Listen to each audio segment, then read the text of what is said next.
नमस्कार विद्यार्थी मित्रांनो, ओयासी स्टडी पॉइंट या यूट्यूब चॅनलमध्ये आपलं स्वागत आहे। या व्हिडिओमध्ये आपण पाहणार आहोत mpsc मार्फत ज्या विविध एग्जाम घेतल्या जातात त्यामध्ये प्रामुख्याने राज्यसेवा मुख्य परीक्षा, त्याचबरोबर mpsc ग्रुप बी आणि ग्रुप सी मेन परीक्षा आणि इतर प्रकारच्या ज्या काही सरळ सेवा परीक्षा आहेत, या सर्व परीक्षेसाठी अत्यंत महत्त्वाचा असणारा विषय म्हणजे इंग्लिश ग्रामर सराव पेपर 5, ज्यामध्ये आपण इंग्लिश व्याकरणावर आधारित 50 प्रश्नांवर चर्चा करणार आहोत। या अगोदर आपण भाग 1, भाग 2, भाग 3, भाग 4 या प्रत्येक भागामध्ये 50 प्रश्नांवर चर्चा केलेली आहे। भाग क्रमांक 5 मध्ये आपण इंग्लिश ग्रामरच्या संदर्भाने जे व्हेरी एमपी क्वेश्चन्स आहेत सिलेक्ट केलेले त्यावर चर्चा करूयात। क्वेश्चन पाहूयात आपण। क्वेश्चन नंबर आहे 201। Identify type of clauses out of the sentences given below. आता आपल्याला पहिलं दिलं आहे ABCD आहे, ये आहे what ever your name is listen carefully. आता हे जे व्हॉट एव्हर आलं आहे हे कुणासाठी आलं आहे, तर हे जे कोणचं नाव असेल, तो जो व्यक्ती असेल, whatever your name is listen carefully, म्हणजे व्हॉट एव्हरचा वापर इथं काय म्हणून आला आहे, तर नॉमिनेटिव्ह ऑफ ॲड्रेस, म्हणजे नाउन क्लॉजचे जे 5 प्रकार आहे बघा, ज्यामध्ये subject of a verb, object of a verb, object of a preposition, complement of a object, complement of a verb आणि in apposition to a noun or pronoun, यामध्ये nominative of address हा व्हॉट एव्हरने झालेला आहे। म्हणजे हा पहिला नाउन क्लॉज आहे। म्हणजे बघा पर्यायामध्ये 1 नंबरलाच नाउन क्लॉज आहे, म्हणजे 2, 3 आणि 4 तर कटले, उत्तर तर मिळालं। तरीही पुढील पर्यायाबद्दल आपण चर्चा करूयात। ये झाला नाउन क्लॉज। बी, इथं तर उत्तर ऑलरेडी आहे तरी पण चेक करू। This is the reason why I left our group. बघा द रिझन व्हाय काय आहे, रिलेटिव्ह प्रोनाऊन। मग आता रिलेटिव्ह प्रोनाऊननं जेव्हा 2 कंजक्शन म्हणून तो काम करतो तेव्हा तो ॲडजेक्टिव्हल क्लॉज असतो, बरोबर adjective clause. The man is looking for what has lost. आपण नाउन क्लॉजचा जो प्रकार पाहिला चौथा, की प्रिपोजिशन म्हणजे ऑब्जेक्ट ऑफ अ प्रिपोजिशन। बघा ह्या फॉर प्रिपोजिशनसाठी व्हॉट हॅज लॉस्ट हे ऑब्जेक्ट झालं, म्हणजे हा पण नाउन क्लॉज। आणि last adverb clause, we eat so that we may live. What is the purpose is we may live so that we eat, म्हणजेच उत्तर एक आपलं परफेक्ट बरोबर झालेलं आहे। नेक्स्ट क्वेश्चन आहे आपला, choose the correct option. The 2 women hated one another. Gita, Sita and Kirti know each other. तर हे दोन्हीही रॉंग झालेत का, कारण the 2 women hated each other पाहिजे होतं आणि Gita, Sita, Kirti know one another. बघा हे रेसिप्रोकल प्रोनाउन आहे। जेव्हा 2 पर्सन ऑर थिंग किंवा प्लेस असेल तेव्हा इच अदर असतं, आणि things, place or more than 2 म्हणजे जेव्हा वस्तू, व्यक्ती, ठिकाण 2 पेक्षा जास्त तेव्हा वन अनादर, आणि फक्त 2 तर इच अदर, म्हणजे both are wrong. Option number 3। आपल्याला दिलंय की complete the sentence choosing the correct alternative. ABCD कशावर आहे, लेटर, लॅटर, लास्ट। तर आपण ही कन्सेप्ट पाहूयात एकदा थोडीशी, काय आहे लेटर, लॅटर, लेटेस्ट, लास्ट। बघा later and latest denotes time, later and last denote position. Later means more late in time or coming after something else. Latter is the opposite of former and means the second in the order of original mentioning. Latest means last of now only, आणि last means last of all or final. मग आता आपल्याला ते निवडायचे आहेत, बघूयात कसे तर। This is the digest edition of the book than that, म्हणजे मग आपल्याला लगेच काय कळलं, LATR येणार इथं, LATER लेटर, बरोबर आहे। Between Ram and Sachin the digest is more handsome, तर नंबर 2चा म्हणजे later, TTER। You hear the latest news, बरोबर। आणि the assistant was the last person, म्हणजे शेवटचा व्यक्ती। मग असं कुठे आहे, पर्याय क्रमांक 2 मध्ये असं आहे बघा, लॅटर लास्ट नाही। पर्याय क्रमांक हे 2 लास्ट. ओके, पर्याय क्रमांक 3 आपलं उत्तर होणार आहे. का? कारण समजून घ्या, लेटर, लॅटर, लॅटेस्ट आणि लास्ट हे आपलं उत्तर होणार आहे. Select the option which is the word spelled all correctly. तर आपण जेव्हा वाचतो तेव्हा आपलं कळतं की पहिल्यामध्ये बघा सर्व्हाइव्हची स्पेलिंग चुकली, दुसऱ्यामध्ये फीडची चुकली, तिसऱ्यामध्ये पॉयझनिंगची चुकली. म्हणजे चौथं आपलं उत्तर आहे, the story talks about the activist fate and how he survived poisoning. Insert is or are after there in the following sentences. आता फॉलोइंग सेंटेन्सेसमध्ये देअर काय आहे? हा इंट्रोडक्टरी सब्जेक्ट आहे, हा रिअल सब्जेक्ट नाही. मग रिअल सब्जेक्टनुसार इज आणि आर आपल्याला इन्सर्ट करायचं आहे. मग इथे बघा, इथे काय आहे? अनाऊन्समेंट आहे, इथं नथिंग आहे, इथं लाईट्स आहे आणि इथं नन आहे. मग आधी इथं कन्फर्म काय कळतं? लाईट्स म्हणजे आर येणार. 3 नंबरला आर, 3 नंबरला आर आहे, आर आहे, आर आहे, म्हणजे हा पर्याय तर कटला. बरोबर. मग आता अनाऊन्समेंट एकच आहे, म्हणजे पहिला येणार इज, म्हणजे हा पण कटला. आता हा आणि हा. ओके.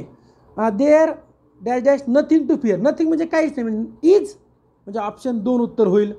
बघा, इथं येणार इज, इथं येणार इज, इथं येणार आर आणि इथे येईल इज. म्हणजे आता आपण जर वाचून घेतलं तर काय होईल? There is an important announcement to be made today. There is nothing to fear. There are no street lights अनेकवचने in our colony. There is none to look after the old father. Option 2 आपलं उत्तर होईल. पुढे आहे the proverb Rome was not built in a day. म्हणजे Rome शहर एका दिवसात वसलं असणार का? नाही. एवढं मोठं झालं असणार का? नाही. म्हणजेच काय? Great work requires great time. Next आहे बघा, choose the correct one word substitution for the following sentences. A room for storing grains. Warehouse म्हणजे कोठार, गोदाम, वखार. याच्यात काहीही ठेवू शकतो, धान्य पण ठेवू शकतो. पण स्पेशली ग्रेन्स, धान्यासाठी असतं ग्रेनरी, त्याला म्हणतो आपण धान्याचं कोठार. स्टोन म्हणजे दगड आणि गोडाऊन म्हणजे वखार किंवा कोठार. नेक्स्ट आहे आपला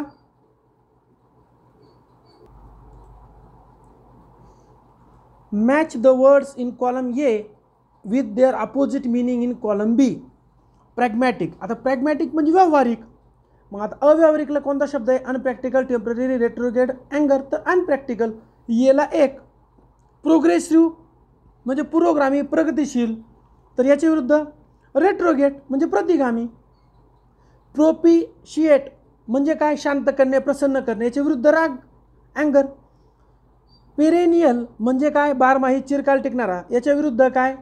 टेम्पररी, तात्पुरता. असं कुठे? पर्याय क्रमांक 4 मध्ये जोड्या जुडतात. Select an appropriate suffix to make an adjective of barber. आता बार्बॅरिझम, पहिला बार्बरनेस तर नाही. बार्बॅरिझम हा नाऊन झाला. नाऊन म्हणजे रानटीपणा. बार्बॅरिटी म्हणजे पण नाऊनच, निर्दयपणा. बार्बॅरियस म्हणजे ॲडजेक्टिव्ह, तर रानटी.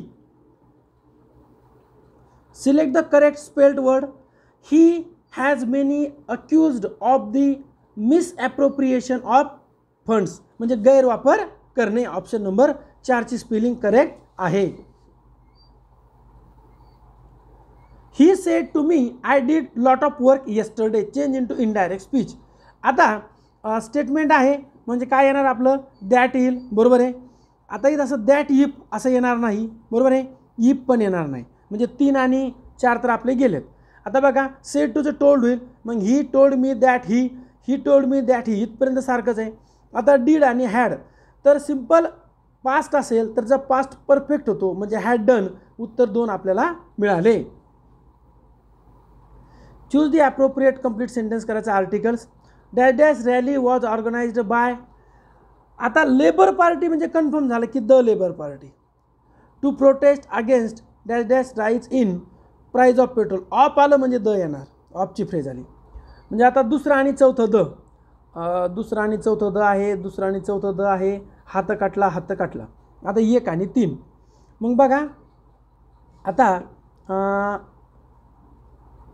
टू प्रोटेस्ट अगेन्स्ट इथे काय? द राईज आणि अँड राईज. तर द येईल, कारण की पर्टिक्युलर किमती वाढल्या, बरोबर. म्हणजे हा पण कटला. आणि अ रॅली, बरोबर आहे. अँड रॅली म्हणजे अ रॅली न उच्चार, रॅली म्हणून अ rally.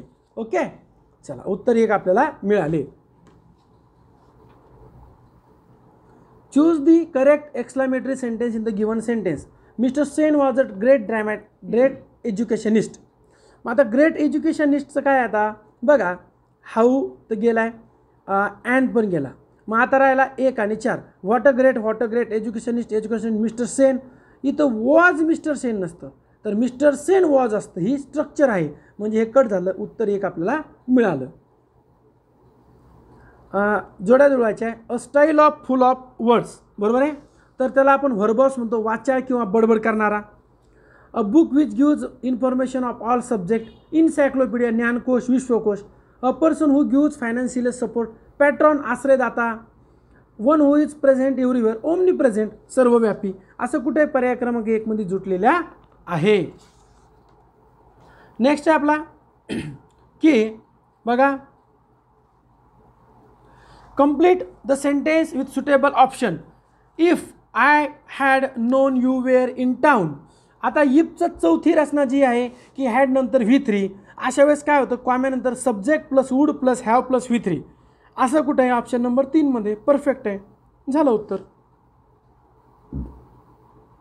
Identify the correct meaning. He will have to raise the wind for his new enterprises. To raise the wind म्हणजे फाइंड रिसोर्सेस, म्हणजे मार्ग शोधणे संसाधनाचा. किंवा बघा आता हे टू रेज द वाइंड याचा शब्दशः अर्थ असा होतो की जिकडनं वारा आहे, ज्या दिशेने वारा आहे तिकडनं आपण उपण्याला पाहिजे, म्हणजे फायदा होईल. तसंच की योग्य साधनाचा शोध घेणे, संसाधनाचा शोध घेणे म्हणजे find resources. Select the sentence with the correct preposition. North eastern part of India is famous of नाही, it's pineapples. North eastern part of India is famous with नाही, कारण की पायनॅपलसाठी आहे ना.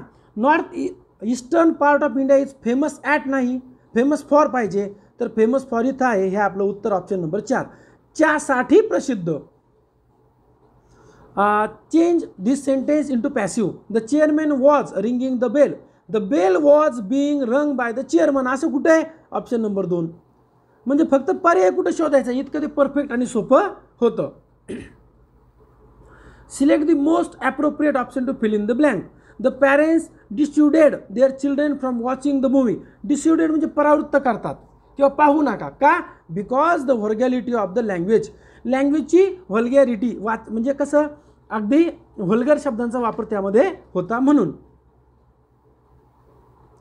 The bags are on the table. Add a question tag. मग आरचं aren't, the bags अनेक वचने म्हणून they, aren't they, option number 3. Okay, next mercenary. Mercenary म्हणजे कसा, फक्त पैशाच्या लोभाने काम करणारा. मग option number 3, one who is always after money. पैसे देता तर काम करतो, असं फक्त पैसे मिळतील या लोभानं काम करणारा. आता दिलंय की ट्रान्सफर करायचं sentence. This mangoes are too costly to be good. मग आता आपण 9वी 10वीलाही शिकलोय बघा, टू ची रचना. टू काढायचं, सोद्यात टाकायचं, पुढे कॅन नॉट वापरायचं.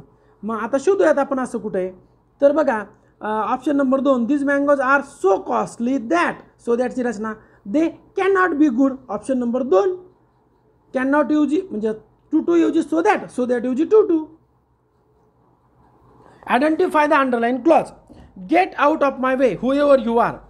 काय आहे हू एव्हर यू आर म्हणजे काय, nominative of address, noun clause. Noun क्लॉजचे जे 5 प्रकार आहेत त्यातला एक उपप्रकार आहे. जसं subject of a verb, object of a verb, object of a preposition, नंतर कॉम्प्लिमेंट ऑफ अ व्हर्ब आणि in apposition of noun and pronoun. तर त्यातला उपप्रकार आहे nominative of address. Which of the following is a grammatically correct sentence, असं आपल्याला विचारलेलं आहे. He seldom or never refuses request. बरोबर आहे. सेल्डम म्हणजे अगदी क्वचितच, आणि नेवर म्हणजे कधीच नाही. तो रिक्वेस्ट जे आहे तिला नकार द्यायला कधीच किंवा एखाद्या वेळेस रिक्वेस्टला काय करतो, नकार देतो, नाही तर देतच नाही. ही सेल्डम आणि इव्हर रॉंग झालं, सेल्डम आणि ऑफन रॉंग झालं, सेल्डम आणि रिअरली रॉंग झालं. ती रचना चुकते, म्हणजे only is correct. Listen carefully. The mood is in the sentence. तर हा इम्परेटिव्ह मूड आहे. मग आता मूड जे आहेत इम्परेटिव्ह, इंडिकेटिव्ह आणि सब्जेक्टिव्ह त्याची माहिती इथं दिली आहे. त्याचा तुम्ही स्क्रीनशॉट घ्या व शांततेत पाहून घ्या. Which are grammatically correct sentences. आपलं असं विचारलं की कोणकोणते करेक्ट आहे. If you will work hard, इथंच रॉंग झालं. इफच्या वाक्यात कधीच विल येत नाही म्हणजे ये रॉंग झाला. इफ यू वुड, इफच्या वाक्यात कधीच वुड येत नाही, हा पण रॉंग झाला. इफ यू सॉ येतो, सिम्पल पास्ट येतो. यू वुड रिकॉग्नाइज हिम, बरोबर आहे. Had you seen him, you would have recognised him. इथे इफ इम्प्लाइड आहे, ही कंडिशनल सेंटेन्स आहे, हे पण बरोबर आहे. म्हणजे सी आणि D are correct. Select the option to complete the given sentence. This three men quarrelled among themself. 3 आहे ना, जर 2 असते तर between. Choose the correct sentence. आपलं करेक्ट सेंटेन्स विचारले. The train left before we reach the station. तर before we reach the station हा simple past आहे आणि बिफोरच्या क्लॉजमध्ये जर सिम्पल पास्ट असेल तर अगोदरच्या क्लॉजमध्ये कन्फर्म पास्ट परफेक्ट असतो. म्हणजे इथं रॉंग आहे, इथं विल रॉंग आहे, इथं ऑप्शन नंबर 3 बरोबर आहे, इथे वॉज रॉंग आहे. हे बघा had left. Pick out the correct pair. Mouse, mouse कुठे राहतो? बिळात, होल. किंग कुठे राहतो? पॅलेस, राजवाडा. डॉगचं काय असतं? केनल. आणि टायगरचं काय असतं? डेन. अशा जोड्या कुठे सुटल्या? पर्याय क्रमांक 4 मध्ये. Identify the sentence. Do you know where he works. आता व्हेअर ही वर्क्स म्हणजे काय? हा कॉम्प्लेक्स झाला. What a lovely morning it is, याच्यात काहीच नाही म्हणजे हा सिम्पल झाला. She was not only pressed but also. Not only but also आला म्हणजे कंपाऊंड झाला. कॉम्प्लेक्स, सिम्पल, कंपाऊंड असं कुठं आहे? पर्याय क्रमांक 2 मध्ये झालं उत्तर. अगदी सोपा प्रश्न होता. Choose the correct alternative. He was a king who ruled his subjects with high hand. आता हाय हँड म्हणजे निर्दयीपणे, क्रूरपणे, जाचकपणे, म्हणजे काय? ऑप्रेसिव्हली, खूप जाचकपणे. ऑप्शन नंबर 1 ओनली सी आपलं उत्तर होणार आहे. जोड्या जुळवायच्या आहे. विल अँड ऊ म्हणजे हॅपीनेस अँड सॅरो, सुख दुःख. Option number 2. Hit the nail to on head. Set done exactly, मर्मावर बोट ठेवणे. Beauty is only skin deep म्हणजे फिजिकल, म्हणजे बाह्य सौंदर्य काही महत्त्वाचं नाही. आणि ब्युरो द हॅचेट. हॅचेट म्हणजे लहान कुऱ्हाड. कुऱ्हाडत दाबायची म्हणजेच काय? To make peace. भांडण्याचं कारण गेलं तर शांतता येईल. असं कुठे? पर्याय क्रमांक 1 मध्ये जुळालंय.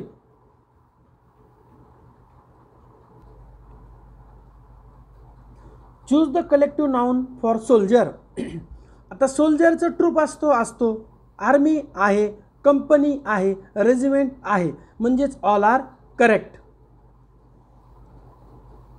Identify the correct comparative degree. Iron is the most useful of metals. आता इज द मोस्ट सुपरलेटिव्ह आहे. इज द मोस्ट आलं तर तेव्हा दॅट मेनी येईल. दॅट एनी अदर, हे बघा दॅट एनी अदर यात तर नाहीच. नो अदर तर येतच नाही. मग आयर्न इज युजफुल नाही. उत्तर झालं option number 4.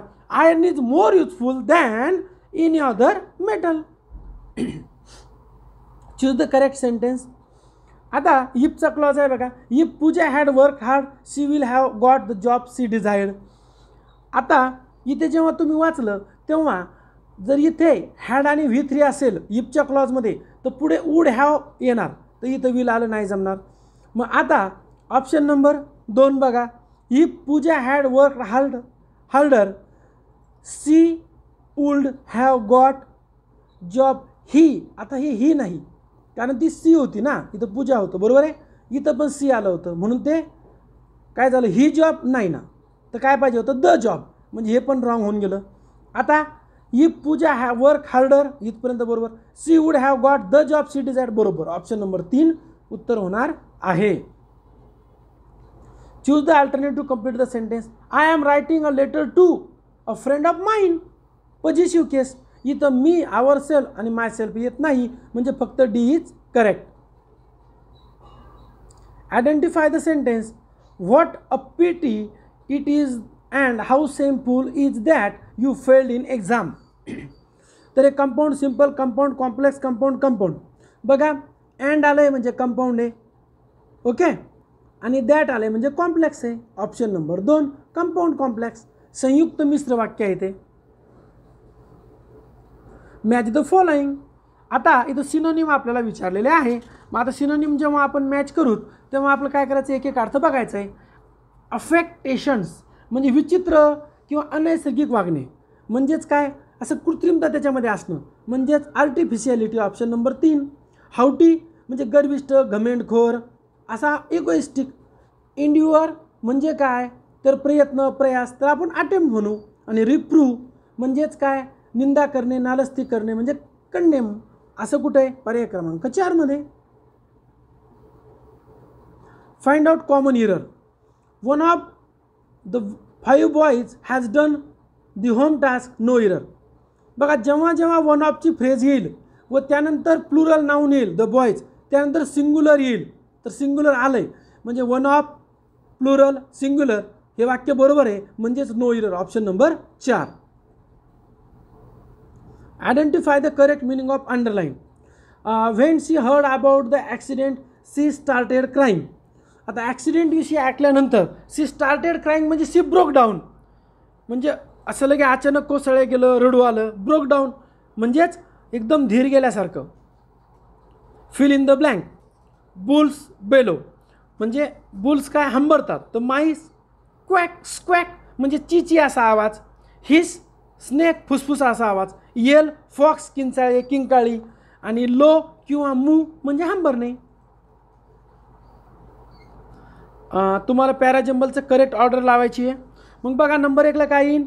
My parents said not to tell anyone where we lived and not to open the door if anyone knocked. 1 2 3 4 5 असं कुठे आहे पर्याय क्रमांक 3 मध्ये. फिल इन द ब्लँक आहे. They have opened and office at. मग आता at का, जेव्हा घराचा क्रमांक दिलेला आहे तेव्हा तुम्हाला ॲट, जरी तर 28 नसतं दिलं तर काय झालं असतं इन. मग आता finding myself short of money, पैशाची कमतरता. I wrote to my uncle for help, बरोबर. मग ॲट फॉर हेल्प कुठे आहे तर ऑप्शन नंबर 1 मध्ये. ॲट ऑफ आणि फॉर. करेक्ट पेअर विचारल्यात. One who looks at bright side of life pessimist नाही ना, त्याला ऑप्टिमिस्ट म्हणतो आपण. पेसिमिस्ट म्हणजे डार्क साईड, ऑप्टिमिस्ट आशावादी, पेसिमिस्ट निराशावादी. International destruction of racial groups genocide बरोबर आहे वंशहत्या. Mental awareness from one to occupation बरोबर आहे, याला आपण मरगळ कंटाळा वीट येणं. Thing that is fit to be eaten edible खाण्याजोगे म्हणजे only is wrong all are correct. मग असं कुठं आहे तर बघा ऑप्शन नंबर 4 मध्ये आहे. B C D are correct, A is wrong option number 4. Choose the option which is nearest in the meaning to the bold par. On account of the paucity of the funds plan remained incompleted. तर पॉसिटी म्हणजे कमतरता, तर स्कॅरसिटी. लॅक म्हणजे अभाव, abundance आणि axis म्हणजे विपुलता. आता आपण पॅसेजची फक्त उत्तर पाहूयात. बघा 246चं उत्तर आहे ऑप्शन नंबर 2, 47चं ऑप्शन नंबर 1, 48चं ऑप्शन नंबर 3, 49चं उत्तर आहे ऑप्शन नंबर 1 आणि 50चं उत्तर आहे ऑप्शन नंबर 3. आपण एक टेस्ट सिरीज ऑर्गनाईज करतोय बघा, जे आपले सहकारी किंवा विद्यार्थी MPSC लिपिक टंकलेखक मुख्य परीक्षा 2023साठी आहेत. त्यांसाठी दोन्ही पेपरचे आपण सराव पेपर घेत आहोत. पेपर 1चे 5 आणि पेपर 2चे 5. या 10 सराव पेपरची फीस 550 रुपये असेल. 8805217221 या नंबरला फोनपे किंवा गुगल पे करा. नाव येईल OASIS स्टडी पॉईंट किंवा गणेश अंबादास खरात. तुम्हाला या तारखांना पेपर मिळतील. सकाळी 11ला पेपर मिळेल, 2 वाजता ॲन्सर की आणि 8च्या नंतर विश्लेषणाचे व्हिडिओ मिळतील. हा व्हिडिओ तुम्ही नंतर जरी पाहत असाल तर त्या तारखेला तुम्हाला सर्व पेपर एकदाच मिळतील. व्हिडिओ आवडल्यास लाईक करा, आपल्या मित्रांना शेअर करा, तसेच OASIS स्टडी पॉईंटचे यूट्यूब चॅनल सबस्क्राईब करा. धन्यवाद.